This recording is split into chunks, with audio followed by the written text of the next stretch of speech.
राधे राधे, जय श्री कृष्णा। भक्तों, 16 मई वट सावित्री व्रत में इन 3 चीजों का दान जरूर करें, छप्पर फाड़कर होगी धन वर्षा। भक्तों, आज के इस वीडियो में हम जानेंगे कि वट सावित्री व्रत 2026 में कब रखा जाएगा, 15 या 16 मई, और इसकी पूजा का शुभ मुहूर्त क्या है, पूजा विधि क्या रहने वाली है, और इस दिन आपको क्या खाना चाहिए एवं क्या नहीं खाना चाहिए, कौन सी चीज जो हमें दान में देनी चाहिए और कौन सी चीजें जिसका दान हमें वट सावित्री पूजा के दिन भूल से भी नहीं करना चाहिए। साथ ही भक्तों, इस वीडियो में हम जानेंगे कि वह कौन सी वह 3 महिलाएं हैं जिन्हें वट सावित्री पूजा का व्रत गलती से भी नहीं रखना चाहिए, और यह भी जानेंगे कि वट सावित्री की पूजा आपको कैसे करनी है। पहली बार यदि आप व्रत रख रहे हैं तो क्या क्या सावधानियां आपको इस दौरान बरतनी चाहिए, एवं वट सावित्री पूजा के दिन आपको कौन सी विधि से पूजा करनी है एवं दिन पूजा करनी है, पूजा का शुभ मुहूर्त क्या रहेगा, पूजा विधि क्या रहेगी, ये समस्त जानकारी आज हम आपको इस छोटी सी वीडियो के माध्यम से बताने जा रहे हैं। इसलिए भक्तों, वीडियो के अंत तक बने रहे और वीडियो को पूरा ही देखा करें, तभी आपको संपूर्ण जानकारी प्राप्त होगी। जी हाँ भक्तों, वट सावित्री व्रत के दिन चाहे कुछ करना या ना करना, लेकिन ये एक छोटा सा दान जरूर से करना, इससे अखंड लक्ष्य और सौभाग्य की प्राप्ति होगी। इसी के साथ भक्तों, आज की वीडियो बहुत ही महत्वपूर्ण है, तो इस वीडियो को शुरू से लेकर अंत तक जरूर देख लेना और आप सुहागन महिलाओं तक जरूर से शेयर कर दीजिएगा, क्योंकि वट सावित्री का व्रत शादीशुदा महिलाओं के लिए ही है।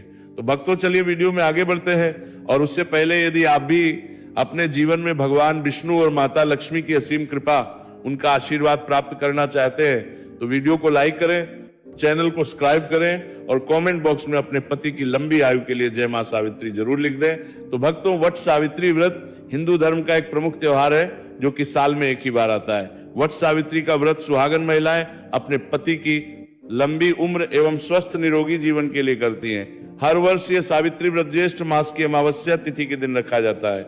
आज इस वीडियो में हम जानेंगे कि वट सावित्री व्रत कैसे करें से लेकर तक की संपूर्ण जानकारी आपको सिर्फ इसी वीडियो के माध्यम से प्राप्त हो जाएंगी।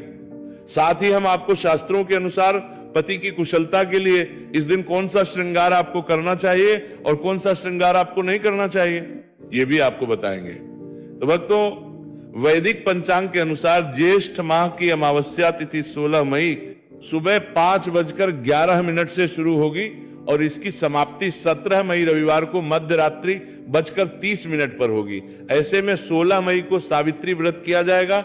इसी दिन शनि अमावस्या मनाई जाएगी। पूजा का शुभ मुहूर्त 16 मई को सुबह 7:12 से दोपहर 12:15 तक रहेगा, और इसके एक दिन पूर्व यानी कि 15 मई को हम नहाए करते हैं। तो नहाए के दिन आप सबसे पहले नाखून काट लीजिएगा, उसके बाद बाल धो लीजिएगा, और इस दिन हमें शुद्ध भोजन करना चाहिए, यानी लहसुन, प्याज, बैंगन, मसूर की दाल के बिना आपको इस दिन भोजन ग्रहण करना चाहिए, क्योंकि ये सभी चीजें तामसिक प्रवृत्ति की होती है, जिस वजह से वट सावित्री के व्रत में इन्हें खाना निषेध माना जाता है।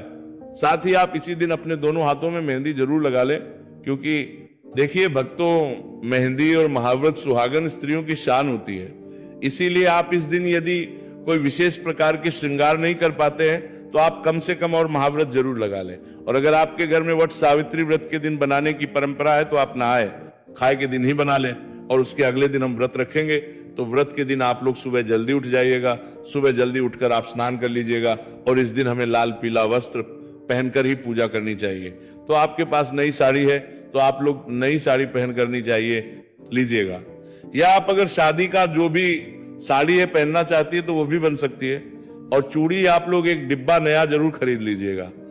साड़ी आप पहले वाली है तो भी पहन सकती है, लेकिन चूड़ी आप अपने लिए एक नया जरूर से ले लीजिएगा। और उस दिन 16 श्रृंगार किया जाता है।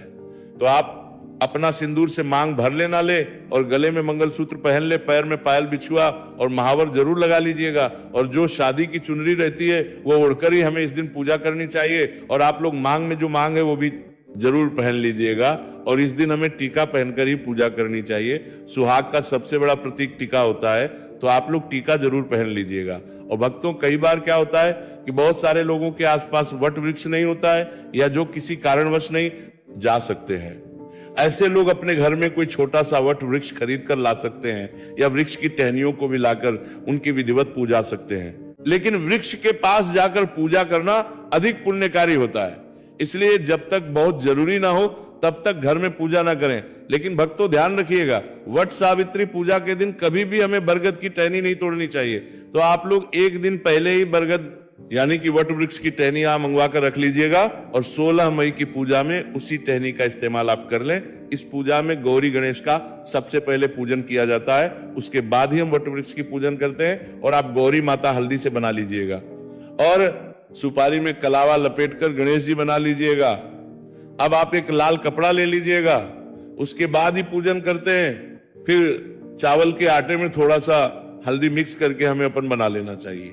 वट वृक्ष में लगाने के लिए और श्रृंगार की सामग्री भी चढ़ाई जाती है, तो आप अपने लिए भी चढ़ा लीजिएगा और कुछ श्रृंगार की सामग्री हमें दान भी करनी चाहिए। और इस दिन जो भी मौसमी फल है वही प्रसाद में चढ़ाया जाता है, जैसे कि तरबूज, खरबूज, पपीता, अंगूर, आम, जो कुछ भी आपके उधर मौसमी फल अभी उपलब्ध हो उस फल को आप जरूर चढ़ाएं। और फिर वट वृक्ष को आपको हवा जरूर करना है, यानी कि आप बांस से निर्मित पंखे से वट वृक्ष जी को हवा जरूर कर दें। एक पंखा से आप अपने पति को हवा करती हैं और दूसरा पंखा दान किया जाता है तो 2 पंखे की जरूरत होती है। और पूजा पाठ करने के बाद हम परिक्रमा करते हैं, तो परिक्रमा करने के लिए आपके पास अगर कच्चा सूत है तो वो ले लीजिएगा, अगर कच्चा सूत नहीं तो आप मौली धागा से भी परिक्रमा कर सकते हैं। और नियम तो है एक 108 परिक्रमा हमें करनी चाहिए। अगर 108 आप करने में सक्षम है तो 108 कीजिएगा, नहीं तो आप अपनी शक्ति अनुसार 7 या 11 या 21 या 51 बार भी परिक्रमा कर सकते हैं। और परिक्रमा करते समय आप लोग ध्यान दीजिएगा, अगर आपका धागा मान लीजिए खत्म हो जाए या फिर टूट जाए, फिर भी आपको परिक्रमा रोकना नहीं है। धागा खत्म हो जाए तो आप वही धागे को बांध के करते रहें। और परिक्रमा करने के लिए आप अपने हाथ में चना ले लीजिएगा और एक पैकेट हमें सिंदूर ले लेना है, चना गिन कर लीजिएगा, क्योंकि परिक्रमा करते समय हम भूल जाते हैं कि हम कितनी बार परिक्रमा किए हैं। इसीलिए आप लोग चना ले लीजिएगा और सिंदूर ले लीजिएगा वट वृक्ष में लगाने के लिए। और सुहाग की सामग्री हमें जरूर चढ़ाना चाहिए, तो आप सुहाग की सामग्री में चूड़ी, सिंदूर, बिंदी ये भी चढ़ा सकते हैं। और मान लीजिए 16 श्रृंगार की सामग्री चढ़ाना है तो वह भी चढ़ा सकते हैं। और कुछ ना कुछ आप लोग दान करने के लिए भी जरूर चढ़ाएगा। आपको पूजा कर लेनी है। पूजा करने के बाद इस दिन पति का पूजन भी किया जाता है, तो आप लोग जब पूजा कर लीजिएगा, घर आइएगा, उसके बाद आप सभी पति का पूजन कीजिएगा। सबसे पहले पति के जल से पैर धोए जाते हैं, उसके बाद हम पंखे से हवा करते हैं, टीका लगाते हैं और उनके हाथ में कलावा बांधते हैं। और जो भोग प्रसाद हम लाते हैं वो हम पति को खिलाते हैं। तो पति पूजन हमें जरूर करना चाहिए। और पति पूजन करने के बाद अभी आप चाहे जो शरबत ये ले सकते हैं। देखिए भक्तों, इस व्रत में सिर्फ नमक नहीं खाया जाता है, आप मीठा भोजन कर सकते हैं। तो आप लोग पूजा करने के बाद जो कुछ भी खाना चाहते हैं वो खा सकते हैं। और शाम में सूर्यास्त होने से पहले ही आप मीठा भोजन कर लीजिएगा। सूर्यास्त होने के बाद हमें कुछ भी नहीं खाना चाहिए। और व्रत का पारण हम अगले दिन करेंगे। और इस वट सावित्री व्रत 16 मई शनिवार को है और नहाए खाए 15 मई शुक्रवार को है। और व्रत का पारण हम 17 मई दिन रविवार को करेंगे। और जो महिलाएं पहली बार वट सावित्री व्रत करना चाहती है वो कर सकती है। और पूजा करने के बाद वहां पर जितनी भी सुहागन महिलाएं हैं उनके मांग में हमें सिंदूर लगा देना चाहिए। और आप लोग प्रसाद जरूर दीजिएगा भक्तों। सत्यवान सावित्री की मूर्तियां, बांस, पंखा, लाल कलावा, धूप, फल, पुष्प, रोली, सुहाग का सामान, बरगद का वृक्ष, जल से भरा कलश। शास्त्रों के अनुसार बरगद के वृक्ष के तने में भगवान विष्णु, जड़ों में ब्रह्मा और शाखों में भगवान शिव का वास है। इस वृक्ष में कई सारी शाखाएं नीचे की ओर रहती हैं, जिन्हें देवी सावित्री का रूप माना जाता है। इसलिए मान्यता है कि इस वृक्ष की पूजा करने से भगवान का आशीर्वाद प्राप्त होता है और मनोकामनाएं पूरी होती हैं। संतान के लिए इस वृक्ष की पूजा करना लाभकारी माना जाता है। मान्यता है कि ज्येष्ठ मास की अमावस्या तिथि के दिन वट वृक्ष की छांव में देवी सावित्री ने अपने पति की पूर्ण जीवित किया था। वृक्ष की पूजा की जाने लगी। हिंदू धर्म में जिस तरह से पीपल के वृक्ष को भगवान विष्णु का प्रतीक माना जाता है, उसी तरह बरगद के पेड़ को भगवान शिव का प्रतीक माना जाता है। भक्तों, इस दिन कौन सी गलतियां भूलकर नहीं करनी चाहिए, चलिए जानते हैं। वट सावित्री में ऐसी कौन सी 3 चीज है जिसे सावित्री माता को नहीं चढ़ाना चाहिए, तथा पूजा में इन चीजों को शामिल नहीं करना चाहिए, नहीं तो आपका व्रत टूट जाएगा और आपको पाप लग जाएगा। भक्तों, आगे बढ़ने से पहले सच्चे दिल से कमेंट बॉक्स में अवश्य लिखें जय माता सावित्री। माता सावित्री के लिए एक लाइक तो बनता है।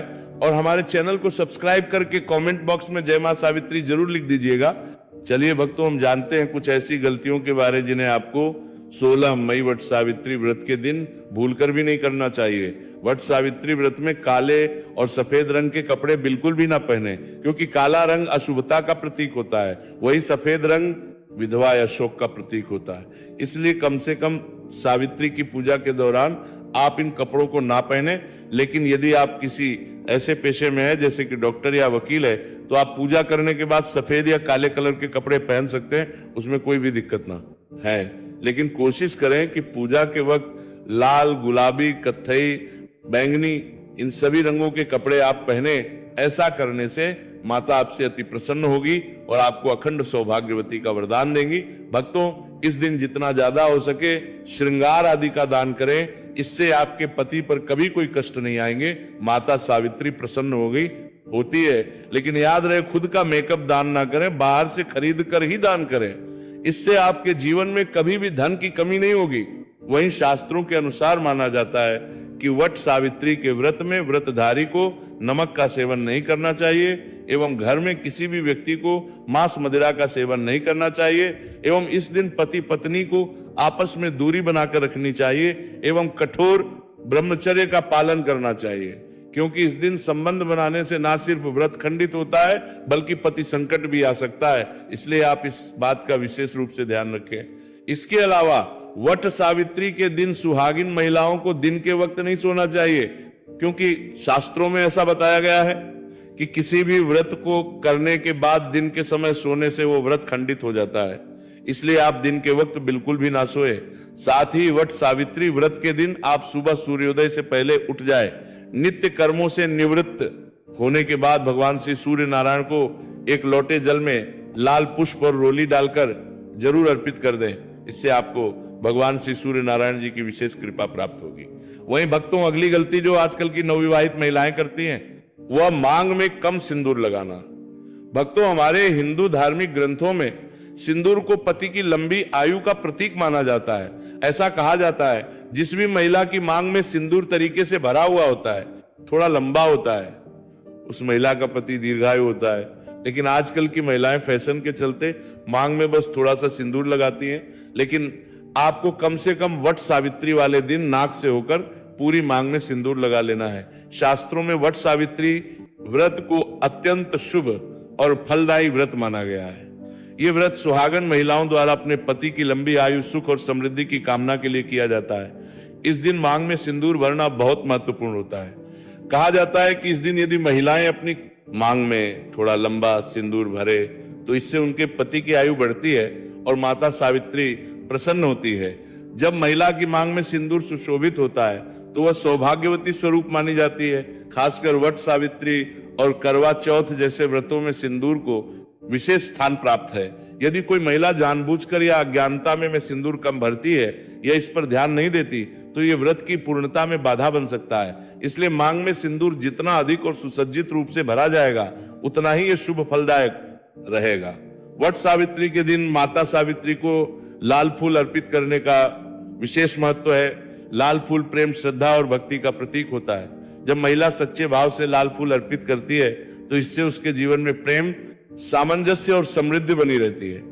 माता सावित्री को लाल रंग प्रिय है और ये उन्हें प्रसन्न करता है। इस दिन घर में मीठे पकवान, गुलगुले अवश्य बनाए जाने चाहिए और उन्हें पहले माता को भोग लगाकर फिर प्रसाद रूप में ग्रहण करना चाहिए। ये परंपरा न केवल धार्मिक आस्था का प्रतीक है, बल्कि घर में सकारात्मक ऊर्जा और सुख समृद्धि का प्रवेश भी कराती है। आज के समय में कई महिलाएं सावित्री के दिन इसे एक सामान्य व्रत समझकर ब्यूटी पार्लर चली जाती है और बाल कटवा लेती है। ये बहुत बड़ी भूल मानी जाती है। शास्त्रों में इसे घोर पाप कहा गया है। बाल कटवाने से माता सावित्री रुष्ट हो जाती है और इससे पति के जीवन पर संकट आ सकता है।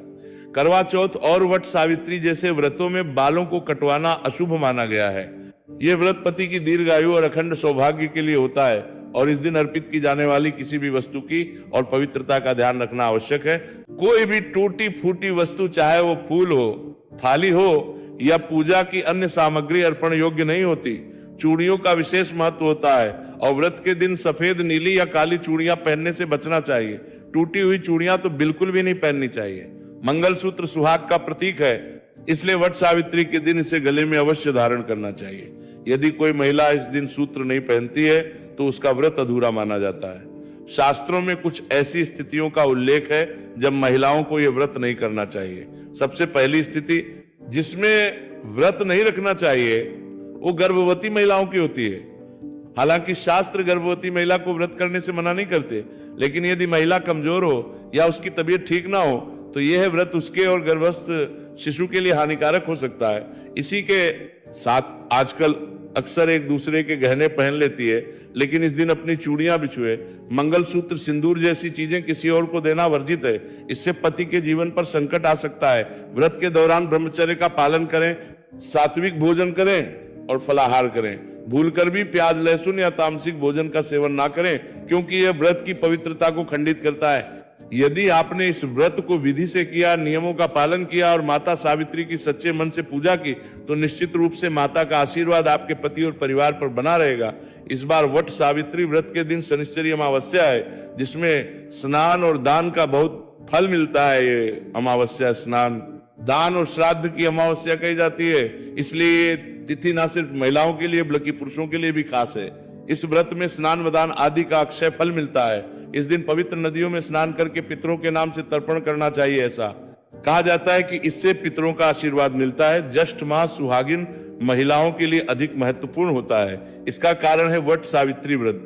दरअसल ज्येष्ठ मास की अमावस्या तिथि पर वट सावित्री का पर्व मनाया जाता है। इस दिन महिलाएं पति की लंबी उम्र व तरक्की के लिए निर्जला व्रत रखती है।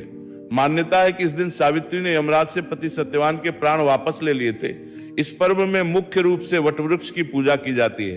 कहा जाता है कि इस पेड़ में ब्रह्मा, विष्णु और शिव जी का वास होता है, इसलिए इसकी उपासना करने से तीनों देवताओं का आशीर्वाद प्राप्त होता है। चलिए भक्तों, अब हम आपको सुनाते हैं वट सावित्री व्रत कथा। वट सावित्री व्रत कथा के अनुसार सावित्री राजर्षि अश्वपति की संतान थी। उन्होंने सत्यवान को अपने पति रूप में चुना, जो वन के राजा दमकसेन के पुत्र थे। नारद जी ने उन्हें बताया कि सत्यवान का जीवन अल्पकालिक है, फिर भी सावित्री ने अपने निर्णय में कोई परिवर्तन नहीं किया। उन्होंने सत्यवान से विवाह किया और अपने परिवार की सेवा हेतु वन में निवास करने लगी। एक दिन जब सत्यवान लकड़ी काटने जंगल में गया तो वो वहीं गिर पड़ा। ये देखकर यमराज सत्यवान की आत्मा लेने आए। सावित्री जानती थी, क्योंकि वो 3 दिन का उपवास कर रही थी। उन्होंने यमराज से सत्यवान की जान न लेने की प्रार्थना की, लेकिन यमराज नहीं माने। सावित्री ने उनका पीछा करना शुरू कर दिया। यमराज के कई बार मना करने के बावजूद सावित्री पीछे हटने को तैयार नहीं हुई। सावित्री के बलिदान से प्रसन्न होकर यमराज ने कहा कि वो उनसे 3 वरदान मांग सकती है। सावित्री ने पहले वरदान में सत्यवान के अंधे माता पिता के लिए दृष्टि की रोशनी मांगी। दूसरे वरदान में उसने सत्यवान के अंधे माता पिता खोया हुआ राज्य मांगा। अंतिम वरदान में सावित्री ने यमराज से 100 पुत्रों का आशीर्वाद प्राप्त करने की प्रार्थना की। यमराज ने उसे ये 3 इच्छाएं प्रदान की और तुरंत ही समझ गए कि अब सत्यवान को अपने साथ ले जाना संभव नहीं है। यमराज ने सावित्री को अखंड सौभाग्यवती होने का आशीर्वाद दिया। उस समय सावित्री एक बरगद के पेड़ के नीचे सत्यवान के साथ बैठी हुई थी, इसलिए इस दिन महिलाएं बरगद के पेड़ के चारों ओर धागा लपेटकर पूजा करती है। बरगद के पेड़ की पूजा किए बिना यह व्रत पूरा नहीं माना जाता है। तो भक्तों, अगर आपको यह जानकारी उपयोगी लगी हो तो वीडियो को लाइक जरूर करें, चैनल को सब्सक्राइब करें